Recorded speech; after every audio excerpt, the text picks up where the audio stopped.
Is that working? Yep. Brilliant. Thank you very much. So good morning. My name's David Wyse. I'm a senior project leader in our Fraser Nash's Autonomous Systems group.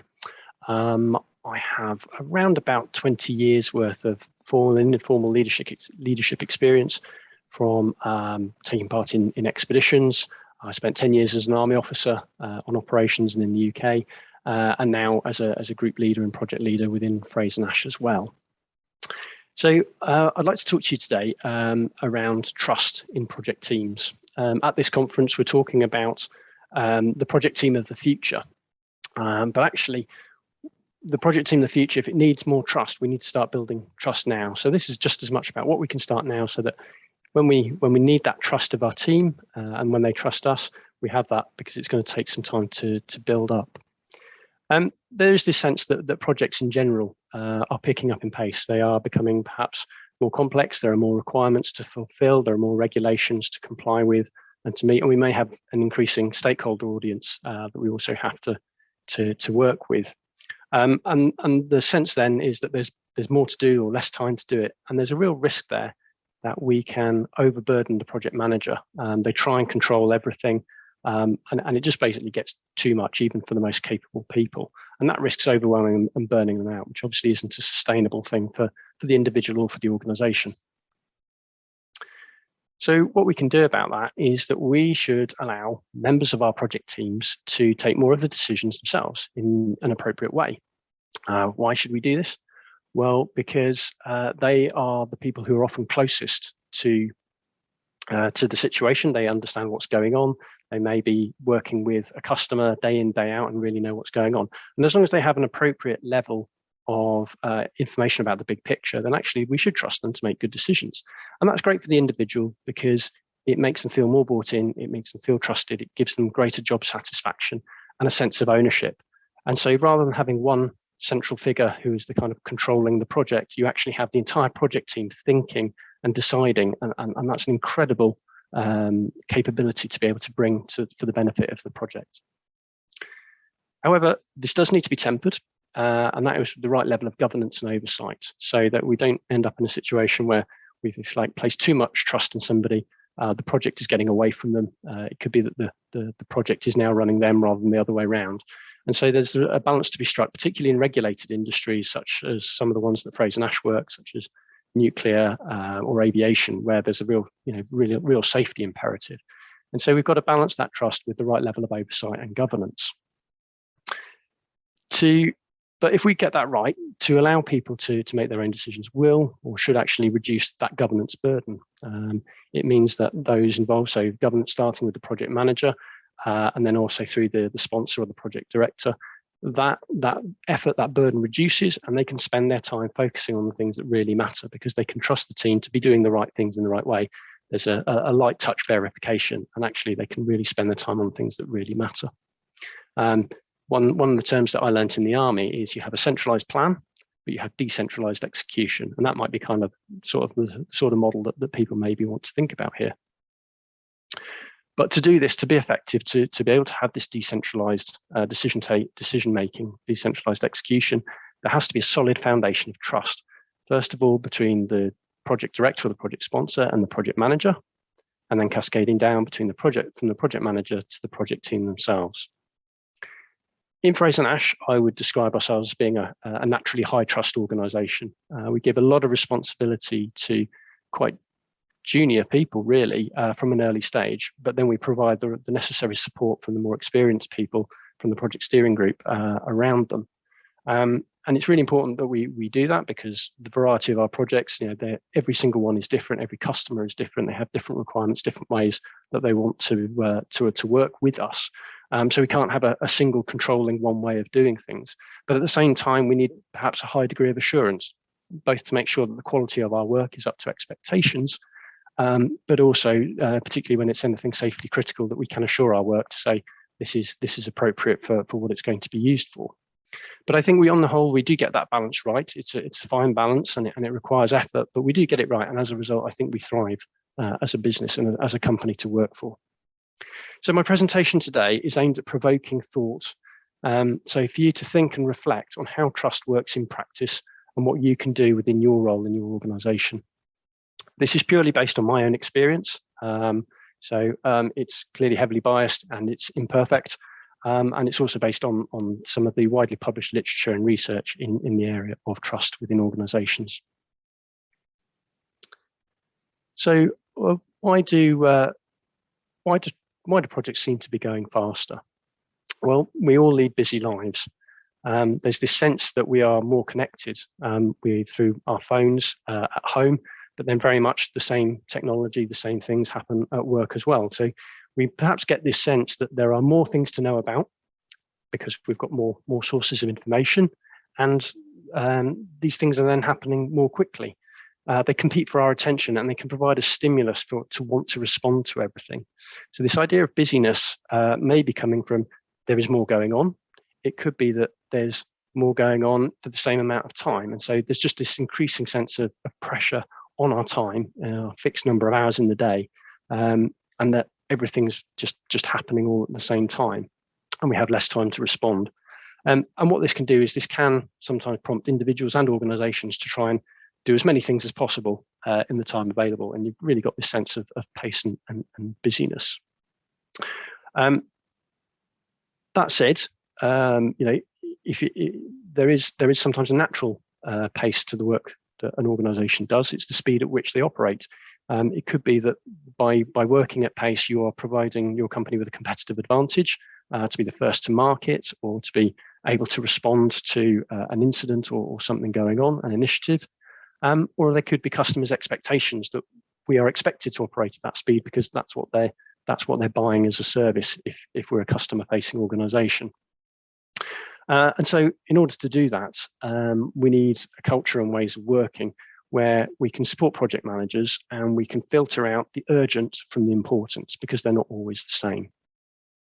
That said, pace and complexity will always be a feature of our organizations to some extent. It will be necessary to work quickly, to be under a certain degree of pressure, and to be actually achieving some fairly demanding and ambitious objectives because it's actually the right thing to do. So in that sense, I'd like to give you an example from very early on in my career as a young army officer out on operations. So there I am on the left there. And this is out on frontline operations with the British Army, and I'm a junior Royal Engineer officer. I'm about 25 years old at this point, and it's my first job, effectively, after going through university and all of the Army officer training, and I find myself out there on live operations. In this particular mission or project, if you like, we took over a local compound which had been abandoned. You can see the mud wall at the back there of the photo, which is typical construction material for this part of the world. And we're taking over this ruined, abandoned compound, and we were going to set up a base out of which British troops could operate and create part of a safe zone for the locals to go about their business, to work in safety, to live in, without threat from the insurgents, and push the insurgents back and bring stability to the area. This is what we call a sort of an initial project. So we went in basically with just hand tools. You can see the materials behind me there. You've got plywood, you've got corrugated tin, you've got barbed wire, razor wire, boxes of nails and hammers and spades and pickaxes and pickets and all those kind of things. So going in, all hand tools only, no diggers, no plant equipment. And the idea was to get this little compound up to a basic state where it could be used to work from safely, for the troops to work from safely, and then go out and sort of push back the insurgents and bring some security to the area. And it was very clear that this was only going to be the initial stage. It was going to need to be an upgrade at some point where we would come back with more materials and a digger to actually do that. But on this initial one, I was new in, I hadn't been part of the planning. I was effectively dropped in last moment because they realized they needed some extra horsepower, frankly. And so I found myself there. There are about 200 people there providing a combination of security around the base, as well as actually picking up shovels, filling sandbags and building walls and repairing holes so that we could create a safe base. And it was fast paced because 200 people pretty much, in one place on the ground is a very juicy target to insurgents. And so we needed to get this base up and running. It needed to be with a complete set of walls around it, a solid perimeter, very quickly. And we needed to do that pretty much before nightfall, because at that point, obviously, it becomes harder to work and the opportunity to be attacked actually increases. Similarly, there wasn't space for 200 people to stay there when it got dark and overnight. So we knew that some of us would get withdrawn back to the bigger base further down the valley. And so I'm looking around, sort of wondering what's going on. And these are my recollections. So if anybody happens to know what this incident was or was there, I would love to have a coffee with you sometime and get your perspectives. But my recollection of this is, despite the army being quite a hierarchical organisation, nobody seemed to be quite in charge. Everybody thought that somebody else was actually directing what was going on. And so it was a little bit chaotic. What was clear to me, though, nobody seemed to be doing any thinking about what next. There was no one doing any planning. Everyone was literally with a spade in their hands, filling sandbags and putting up bits of corrugated iron and plywood. So I said, okay, I might be one of the ones that has to go back tonight, in which case, I need to collect a load of information now so that I can go back and I can plan for this upgrade. I can come back with the right resources, with the right equipment, and we can do the upgrade. So out comes the notebook, the tape measure and the pen, and back to basics project management, start looking at, okay, what do we need? What are the requirements? What kind of resources am I going to need? So that I've got a clear picture and I can take that back with confidence and know what to ask for. The problem with this, though, was this wasn't what other people expected me to do. They hadn't worked with me before. They hadn't worked with many engineers before. And whilst everyone else was breaking a sweat, filling sandbags, I'm doodling pictures in my notebook as far as they were concerned. Nobody said anything at the time, but when I got back, I got a phone call from my boss, who was hundreds of kilometres away in a much bigger base. He said, "Dave, I've had a phone call. When you were on that project in the compound, the customer, if you like, wasn't very impressed that you were just making notes in a notebook, and they've asked if I'll sack you." And I thought, gosh, how bad do you have to be sacked in a war zone where they would rather have nothing rather than me? So a bit of a low moment in my early career. But my boss, without having been there, without asking, had responded to the person who'd asked me what they'd seen me do, and replied, that was exactly what I was there for. That was the value I was adding. So after this, I reflected on what happened. Effectively, the customer, the people I've been working for in that base hadn't trusted me. They didn't trust that I was doing the right thing. And there was a failure of communication. Nobody was asking, okay, what are you doing, and why do you think that's the right thing to be doing right now? Surely you should have a shovel like everybody else. What was great, though, was that I did have trust with my boss, and without having to even talk to me, he understood what I'd been doing. He knew me. He knew what I'd be thinking in that situation, and he backed me up. And as a result, fortunately, I didn't get sacked, and we went on. But it did lead me to reflect a lot more about trust and communication and what happened there. And that's really stayed with me, as you can tell, throughout my career from then, and through other instances as well.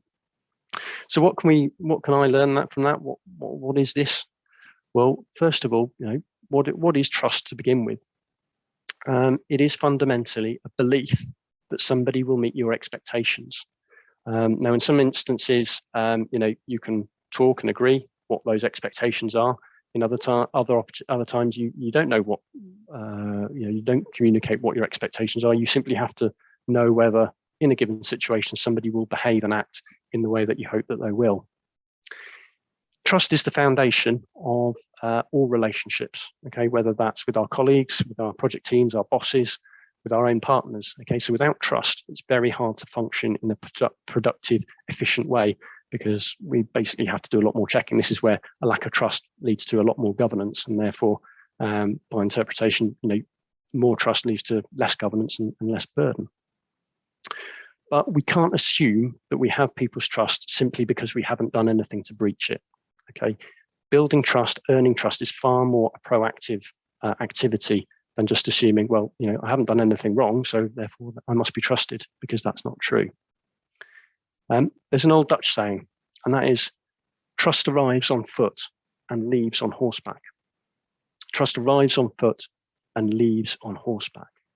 And what that means is that building trust is a deliberate, slow, steady set of actions, behaviors, occurrences that one after the other build up to trust, as if you were stepping one step along a long road to get to your destination. There's a degree of consistency, a degree of reliability, of repetition. So yeah, I've seen you do that several times before, therefore I'm pretty confident you're going to do that again next time in the way that you've done it before. However, if we breach that trust, if we lose that trust, it's gone in an instant. It's gone way, way quicker than it arrived. And then, you know, it's a long, long way away. And if you're going to build that trust, it's a long walk back again to get back to that situation you want to be in. So how do we know who we can trust? Ernest Hemingway has this famous quote, the American novelist: the best way to find out if you can trust someone is to trust them. Okay, it's not enough, particularly if you're in a position of seniority or authority or power, to say, I want you to trust me. Well, that's great. That's merely an aspiration. You actually have to act and behave in such a way that you earn the trust of the person you're speaking to. And that's both ways. So the best way to do it is give people an opportunity to see if they're worthy of your trust, if they are trustworthy. I think there are three aspects to this to find out who we can trust. First of all, opportunity. There has to be an instance, a job, a task, a role, a moment where somebody can behave one way or another and demonstrate whether, you know, they're meeting your expectations and whether you can trust them. But they also have to have the ability to actually meet your expectations, you know, competence. So if you're asking somebody to do something that they can't do, if they don't do it, if they fail to meet your expectations, it's not because they're not trustworthy, it's just because they're not competent. They have to stand a chance of actually being able to do the thing you've asked them to do. And finally, there needs to be a willingness. They have to want to do this. They have to want to behave in this way, and not have you know, competing priorities will actually, you know, become more important, which means they have to do something else. So you need to look at all of those three things, and that gives us the opportunity, you know, that helps us to create these opportunities to see, you know, who can we trust. So particularly as leaders, as the senior people in a given relationship, it's up to us to create these opportunities where people have the ability and the willingness to actually do the thing, and then we see if they can do it.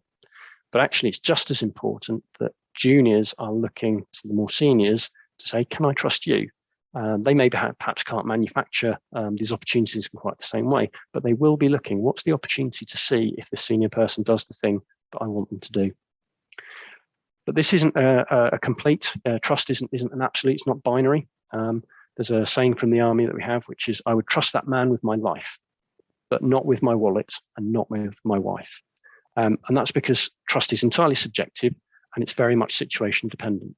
So understand under what circumstances you could trust somebody or otherwise. So what does trust actually look like? Well, because it's a belief, it's very hard to articulate and it's very hard to define in terms of someone's competencies. It's always personal, it's always subjective. So we can talk about values and behaviors. That's probably a good starting place and a good guide. And given the context of when and how we want to see those values and behaviors actually exhibited through their actions. But it must be reciprocated. Trust has to be a two-way thing, otherwise very quickly it will get broken. So the senior in the relationship has to trust the junior, and the junior must trust the senior, or peer-to-peer, depending on what you're doing. In both cases, the trust must be earned, okay? And particularly if you're a senior person within an organization, within a project, you have to realize you must earn the trust of your team. You cannot simply assume that you've earned it by default, by dint of your position within the organization. In terms of how we do that, you know, the more junior, they have to deliver on their commitments, say this is what we're going to do, and then deliver on them and achieve the outputs that they're responsible for. Those in seniority, it's a bit different, it's a bit more nuanced. They need to set out their expectations clearly. This is what good will look like as far as I'm concerned. This is what I think is important, what I want you to do. They need to provide whatever level of delegated authority they're comfortable with, whether that's financial, whether it's decision-making, technical authority. Say, this is what I'm allowing you to make the decisions on. I want you to do these things. This is how far you can go. You know, and at that point, I want you to come back and talk to me. But really, really importantly, is once they have delegated that authority, that responsibility, is not to pull it back just because things get difficult, or just because it suits them to pull back control. Because as soon as you do that, as soon as you pull back authority from people to say, well, you don't trust me after all, do you? Because otherwise you wouldn't have pulled this back off me. So be very careful about taking things back from people. You might have to do it, but be very careful about how you do it, because that in its own right can seriously undermine that hard-earned trust. So what can we do as project leaders? Well, when we talk about trust, reliability and integrity are two of the very common things. So, well, you must be reliable and you must have integrity in order to be trusted. And you're absolutely right, they are essential. But they are important in the sense of, if you have those, then you're not going to breach trust. But as I said, they're not enough in their own right to earn trust. So to earn trust, you've got to be a bit more proactive. First of all, be who you say you are going to be. So set your expectations, tell people what's important, and then actually live that through your conversations, through your actions. Particularly when you're in a position of leadership, people will be watching you, even when you think they're not. And not just in the formal meetings or the formal activities, all the time, okay? And therefore, you need to acknowledge any gaps between what you say and what you do. I deliver training, some training courses within Fraser Nash, and on one recently, I said, just want to be clear, we've got a very diverse audience here from different parts of the company. There's no grade on this course. There is no rank, no hierarchy. Everybody's opinion and perspective is equally valid, which I thought was quite a good thing to say. Literally the next thing came out of my mouth was, Steve, as the most junior person on the course, what do you think? And before he could answer, I stopped myself. So I'm sorry, Steve, I realised what I've just done there. I didn't mean to say that. I said, Steve, from your perspective, what do you think?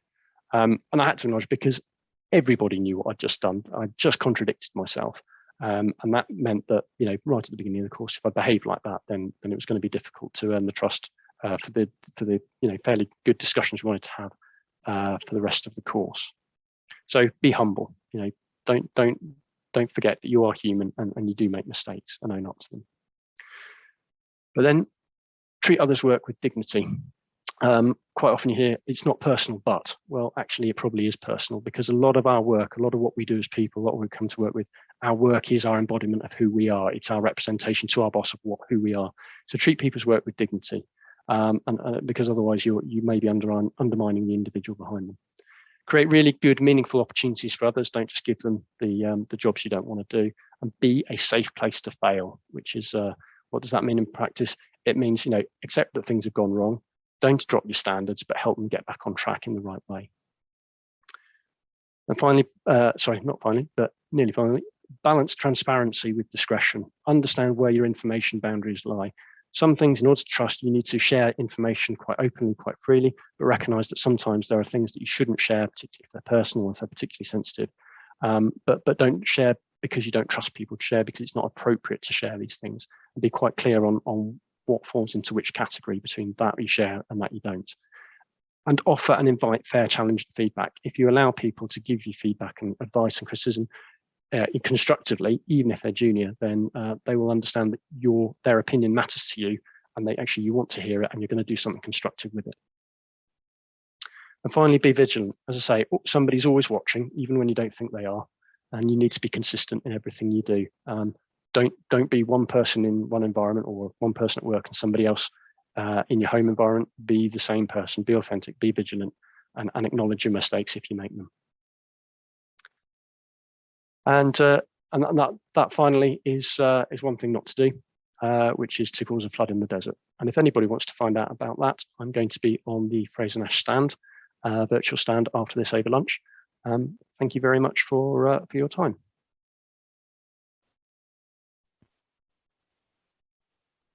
Right, David, thank you very, very much indeed. We'll wait for a few questions to come in now. There's a bit of a 15-second lag on the live streaming compared to what our colleagues are actually listening to.